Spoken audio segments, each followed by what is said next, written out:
Welcome to another Guns Contractors review of the Kubota KX57-4. This is actually an outgoing old model now of Kubota. It's been recently replaced by the KX60. So I won't make unfair comparisons against other new machines because I feel it's unfair to this machine. It's had a decent run of around 10 years and is a well regarded 6-ton machine in this class. In fact, a lot of people really like the 57, and I have to say I agree with them on some points, maybe not on others, but I don't think anyone's making the perfect machine out there. So for this review I'll run through what I like, what I don't like, and kind of give an idea if you're buying one of these second-hand, because that's how you can buy one these days, of whether this would be a good machine to purchase for you or not. So let me talk you around the outside of the machine, then I'll go into a bit more depth about how it drives and how I found it. So as I say, the KX57 is an outgoing older model of Kubota now. This particular machine is a 2014 machine, which is pretty old for a hire fleet machine in my opinion. It's only done 2,500 hours, just ticked over that. So by all means, plenty of life left in the old girl yet. She's a basic model. She doesn't have the twin auxiliaries or the refueling pump or an air conditioning that some of the other models, a lot of the UK ones have, but otherwise is exactly the same engine wise, you know, boom stick length, etc., to those sort of higher spec models that are more common among certainly the owner operators in the UK. Things I like: really good blade, nice and fast. The lever inside the cab is in a perfect position, and it's a really nice shape. You can trim really nicely with it. Great for not retaining soil, as you can see here. I mean, okay, it's been very dry this last week in March, but plenty of space there for rocks and things to roll over the blade and not get stuck, so all good points. She's running on 400mm rubber tracks. They can get steel tracks as well on these machines, and I've seen them with really low ground pressure ones because there's actually quite a bit of room up under the turret to fit some slightly bigger tracks. Single roller, nice sloped frame. As you can see, it keeps itself pretty clean, and there's 5 bottom rollers. All seems pretty good in the track area, to be honest. You've got tie down points as well. The door folds back quite well. It stays within the counterweight, which is a nice little feature. As I say, this one, the fuel, this one doesn't have the extra fueling pump that the higher spec ones have, but you can get a jerry can to this, as you can trust me, I've tried to and had to, in fact, to fill it up. And this button here, this releases like a beeping, which gets sort of more beepy the more it's full, so you've got half an idea sort of how much fuel is in it as you're filling it up, and it doesn't then fire out all over your legs, etc., if you're inadvertently overfuel it. So that's quite a nice feature, actually. I like that. That's a good thing. Only other thing I'd say about the door is there's no like grab handle to pull it shut when you're inside, which, yeah, I mean, you just have to reach around and grab hold of this, but it's not that easy. You're kind of reaching around the back a bit, but otherwise nice wide door opening, classic 2 handles to get in and out.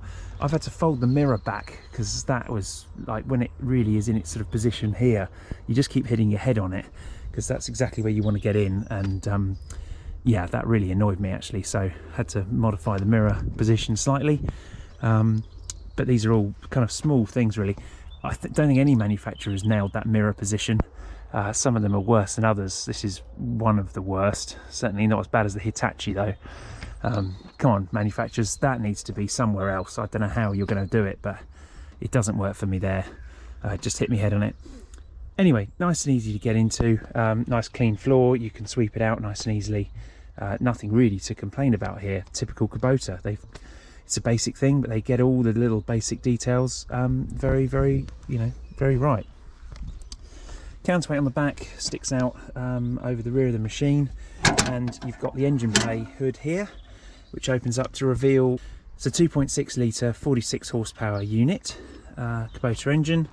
Really smooth unit, obviously 4-cylinder, ticks over really nicely. The only thing I've found with it really is because the exhaust is mounted up here, particularly with the door open, you get quite a lot of noise in the cab from that, and I think that's something they really could improve on. After a week or so of operating it, you really do notice that noise. So a bit more muffling, or I don't know, just that exhaust, or it comes out down maybe under the counterweight like a lot of machines. That would maybe improve that a little bit for me. But otherwise, nice and easy to get to all your filters, oil, dipstick, usual things. Pretty good service access in there really for a lot of stuff. And obviously panels can be unbolted should you need to go a bit further. This side of the machine has got all the hydraulics in it. Not a huge amount to report here really. You've got your radiators. They're okay, no easy way to clean them particularly. Particularly the main one for the engine behind. At least you can get to the front, and they could be unbolted on this kind of pack here if they were needed to. Be nice to see, you know, little quick easy sort of drop down catch or something to pull them forward, but I guess they're on a couple of bolts. It's not the worst thing to pull them out and get access to clean them. Yeah, hydraulic level, not a huge amount to report here. Nice to see a grease gun holder. Not that of course the machine came with a grease gun, but at least there is a holder for it. And then you've got this nifty little feature here, which actually is a little toolbox, which I never knew existed until I had to look it up. So quite a nice feature. You fit a small set of chains, or you know, shackle and some various bits in there. I think that's quite a nice touch. Moving on around the front, king post's got decent offset actually. Ram's mounted on the right, and that kind of leads me on to something I've noticed on this machine, and that is that the king post is actually quite in the eye of the view of the operator. I think on a lot more machines it's moved slightly to the left, and I can only assume it's because they've got the ram mounted there to get the offset.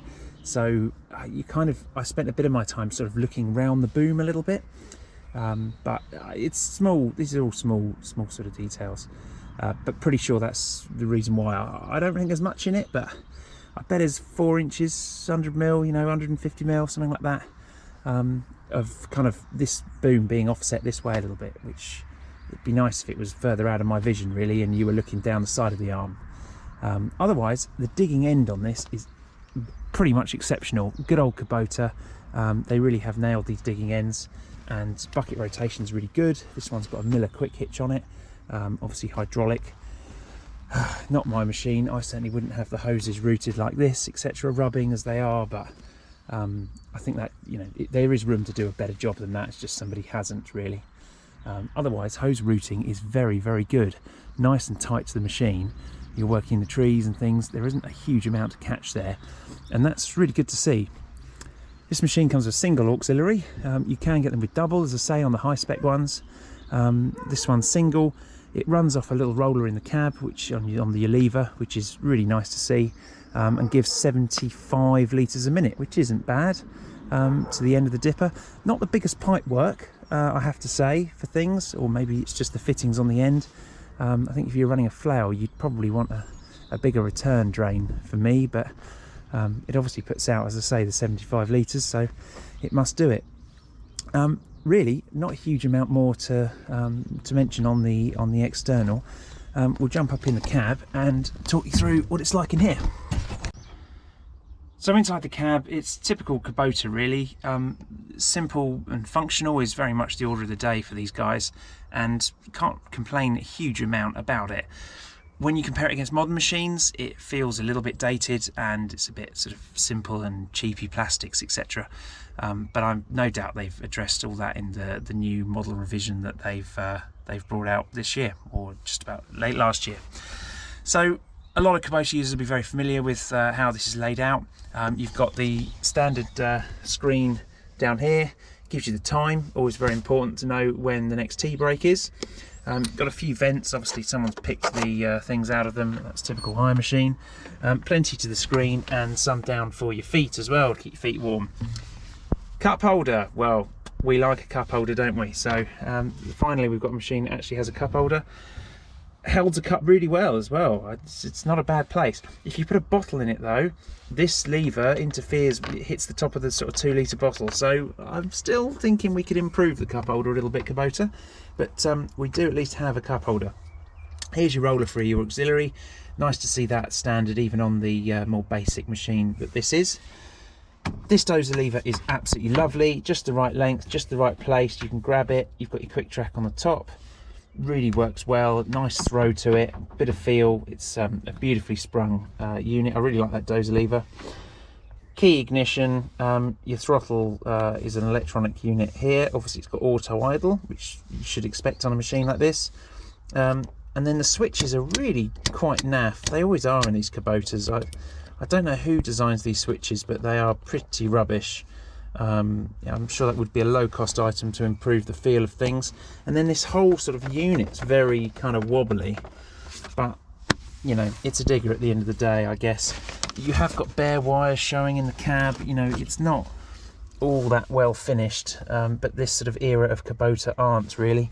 Heater controls here. As I say, this one doesn't have the aircon, but it would have, that would be there if it did. And your quick hitch button. Radio is gone, probably did have one, doesn't exist anymore. Bit of a shame, but we can't mark it down for that, can we really? Otherwise, you've got your wash bottle. The cab is all right. I think there's plenty of room in here for an operator. It's decent floor room, nice position for your feet to anchor yourself in the seat.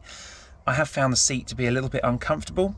Plenty of adjustment, the usual adjustment, but the back of it's really nice, but the seat base is a bit, it's just not big enough really. Maybe I've got a big arse, because I said this about the Kubota, the Cat as well, didn't I? Maybe I just have an exceptionally large posterior. I'll let you guys dwell on that for a minute, but anyway, that's how I find it over the last 2 weeks of operating this machine. So that's pretty much the interior discussed. I'll talk you through how it drives. So we move on to how this machine drives, and on the face of it, there's a lot to like when you first get in it. It's mega fast, and I mean absolutely mega fast. 3-tonner quick, maybe even faster than some 3-tonners, and I really like that about it. Cabs, okay, controls are quite well to hand, the blade lever's in the right place, you don't even have to look for it, it's just right by your right hand, the blade's nice and quick, the digging geometry is absolutely lovely, it's got a really nicely proportioned arm and bucket crown and things. There's a lot to like, but as I've spent more time in this machine, I've actually found more and more things I dislike about it, and I have to say I'm not really sure what the hype is about with this machine. I know a lot of people really rate these 57s, and you know, I agree with them in the, you know, in the way that it's fast, and it is so they say it's a smooth machine to operate. It's an absolutely lovely machine to operate on a pull like that, but there are other times where I find it really, really jerky, and it's almost fighting me, and it's mainly when you come to flow share.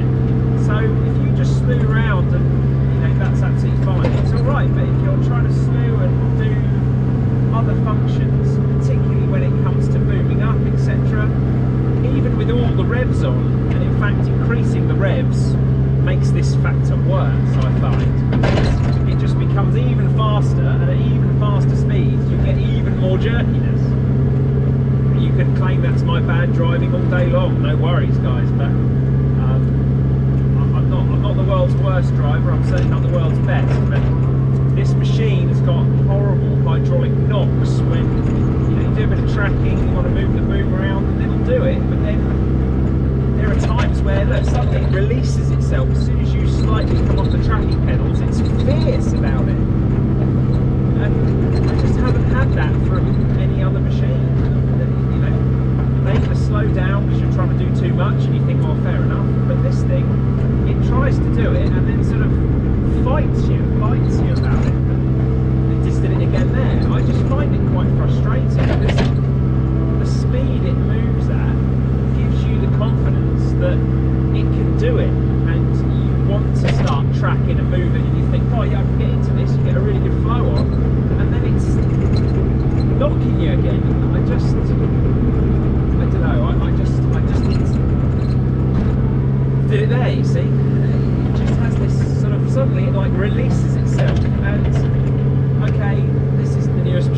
2,500 hours. It's a 2014 machine.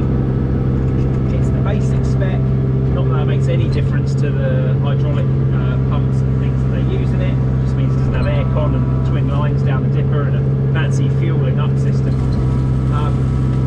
But yeah, it's there's a lot to like about it, but the drive is, I just find it aggressive, and it's taken me a little bit of time to get used to the lever feel as well, because again, you jump in to start with and it's so quick, it's just really aggressive. It's not very difficult to be a bit shaky on it, you know, and I'd say it's the machine trying to fight you rather than your own driving. So that's probably my biggest downside. So the second thing is small things really, and mainly relating to operator comfort. The cab I find fine for leg room. In fact, there's some quite nice places to put your legs. Your feet on a couple of nicely positioned rests, one of which of course is the foot pedal to adjust the boom, to offset the boom. But the seat itself is fairly poor. It's got nice back support, but the actual base of it I don't think is very nice, and I have to say it would be something I'd have to change on this machine if I owned one. I just think they could have done a lot better job with the seat really. Visibility is relatively good. I find the cab quite big, like this A-pillar is quite a chunky A-pillar, and it's just in your eye a little bit. Not the worst, but certainly not the best. And you know, the thing is, we're comparing this machine, which was designed probably nearly 10 years ago now when this machine was released, and of course it has last year, 2021, been replaced by the KX60 now. So a lot of these complaints may well have been addressed by Kubota in that new machine. Haven't seen one. I'd like to drive one, to be honest, but this is the machine I've got for now, and that's what I can review for you guys. It's in the slew, you know, it's in the slew, this hydraulic thing. You're slewing, and you're trying to do another function, which of course you're always trying to do when you're slewing. It just wants to, it just suddenly, as soon as you let go of the boom, it just bangs. Something I find quite frustrating.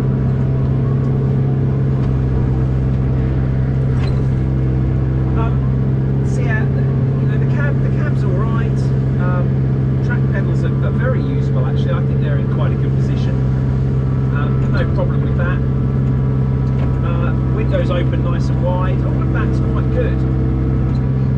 I think the worst thing about it, even worse than the seat, and it's slightly jerky driving, is it's really noisy. And it's not something you notice at first, but after a week, nearly 2 weeks I've now been in this machine, you suddenly realise that there's this really drony noise, and I think it's coming from the exhaust, which is over my left shoulder, just behind where I've got you guys sat. And with the door open, and to be honest, I operate with the door open a lot. I've got no problem talking to the guys on the ground, and I like a bit of fresh air. It's really, really noticeable, and a lot noisier than a lot of other machines I've driven in this class and in other classes, larger and smaller than. And when you close the door and you close the windows, etc., which would be lovely to do, but this thing hasn't got air conditioning. So, lovely March day like today, we've got to have that open. But you still get the noise, it just hums at you instead of that rasp. And I really don't think that exhaust being up high like that is good for noise. So I really hope that's something else they've addressed. I mean, all of these things can be resolved. It's not by any means a bad machine, and I've said before, I'll say it again, I don't think anyone makes a bad machine in a lot of good all weight classes really. And this is, I love how fast it is. I just wish it would flow share a bit better with that speed. There's a lot to like, and a few things for me to dislike. Now, it's got a little operator screen down here. Some of the stuff I didn't realise about Kubotas, I've never really, only ever had them on hire, so I've never played with them hugely. But even on this machine, you can adjust. Okay, it has one auxiliary, this one, but you can adjust the flow of that within the screen.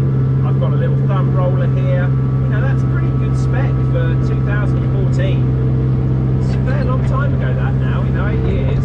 Someone, even on this sort of basic machine, you know, I think it had pretty good, you know, pretty good standard spec. Even if we'd expect slightly better things. Yes, the Kubota plastics are a bit crap, you know, bare wires in the cab, things like that, but you know, for an excavator of its time, that's all fairly forgivable. Wouldn't stack up really against the modern day one, and I suspect their new machine is much nicer on the interior to keep up with the more car-like feel that we're getting from these machines.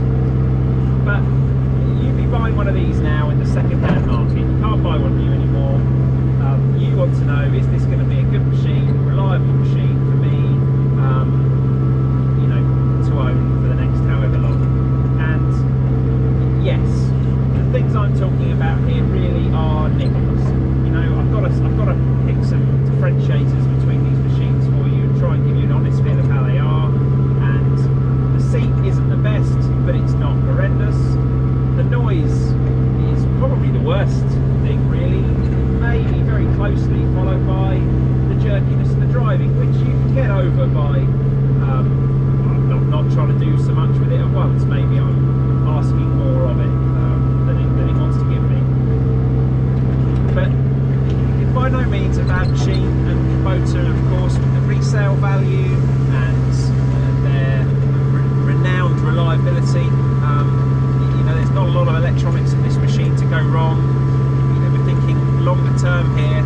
That's good news if you're looking to buy one of these as a farmer or smallholder, or maybe a smaller contractor looking to run one for, you know, 5+ years. This is going to be a machine you can get on with, you can fix and do a bit with. Absolutely nothing wrong with that. And as I say, the dig end is lovely. It's great in that regard. Good offset. Just find the hydraulics not perfect. And as I say, a couple of small niggles really in, you know, when driving. Plenty of tracking power, no problem with any of that stuff. But yeah, I guess we're looking at a machine here, and I think this is where you really start to notice the differences. These older models that, you know, back in 2012 when this thing came out, I think, and certainly 2014 when this was made, you'd have been more than happy to have a machine like this. And you think about what was being churned out by the other manufacturers at the time. You know, this would have been incredibly competitive against them. But in 2022, where we stand now, it just shows its age a little bit, particularly in the cab. And I do love banging a bucket at the moment. You can't beat banging a bucket occasionally on a hire machine, can you? You know, treating me king. Anyway, I think that's enough of my ramblings on this one. Make your own minds up, but I'm sure I've offended a few people who, as I say, are in the loyal brand camp for the KX57. I think there's better machines out there now, guys, and maybe 10 years ago there wasn't. So I get where you're coming from. Love the speed, but there's better as it stands today on the market. So to summarise, the Kubota KX57-4 is it's a nice digger. I guess this all comes down to comparing. The problem is I'm comparing this machine, which is an older generation machine now, to a lot of the modern offering that's out there today. And does it stack up against them? In a lot of areas, unfortunately, it doesn't. There's some bits, as I say, really love how fast it is, really like how fast it is, but that kind of leads me to want to drive it harder, and when you do, those hydraulics just won't keep up with my sort of the speed that I want it to drive at, and that it will drive at if you're just doing one thing. So I found that a little bit maybe a bit frustrating, but I'm judging it against, you know, modern hydraulics, which are they have come on a long way, and things are in that regard constantly improving. Having said that, you're looking to buy this machine second hand, no DPF, no AdBlue, not a lot of electronics in there. I mean, there's a fan blower for the heater and you know, some lights on the roll cage. There isn't a lot of electrics in this machine. So, you know, someone who's looking to buy this maybe on a farm or a contracting business, a bit like myself really, you know, you couldn't put the money into a brand new one, but you might want a second-hand machine. I think you'd get many hours out of one of these pretty reliably as well. Not a huge amount to go wrong, great resale value. There is a lot to like about this machine overall when you compare it against its competitors of its day. You know, a lot better than, unfortunately, some of the JCB offerings of their time. Things have come on a long way in that camp. But would I buy one? If I was in the market, I think I'd definitely be considering it. I think, as I say, lot to like about the machine. I could probably live with some of the downsides or modify them to suit me a bit better anyway if I was driving it day in, day out. But it's a really nice, simple sort of ground workers machine, and I don't actually think you'd go wrong with this. And certainly over some of the other machines of this era, it's going to beat them, no problem. If you're thinking that this is going to be a machine, you know, buying a late one, and you think, well, you know, how's it going to compare against the you know, the latest and greatest of today's machinery, then it's probably not quite going to be there. But I bet it's not far off, and that's the thing. I think we've got incremental progress in machinery, and these old girls we will really cherish and love for years to come, because there just simply won't be a lot to go wrong. The latest version of this, I know it's got DPFs and a lot more emissions equipment on the engine, and as we know from our cars and our lorries and things, it's proving to be difficult in a medium to long term to keep that stuff reliable. And that's where this machine, I think, will in 20 years time still be running, doing a job somewhere, and I do wonder if some of the modern stuff of today will still be out there in 20 years. So that's my gut feeling. You want to get a machine that's going to last you a long time? I don't think you could go too far wrong with this Kubota, or a lot of its competitors really in this class, but this is a pretty decent machine for its day. So thank you very much. Please keep subscribing and keep watching my videos. I'd like to review a bit more kit. It's all I can do is when I can get my hands on stuff. That's my limiting factor, and it depends what jobs I'm doing. So please keep watching, and I'll be along with another video as soon as I can. Thanks a lot, guys.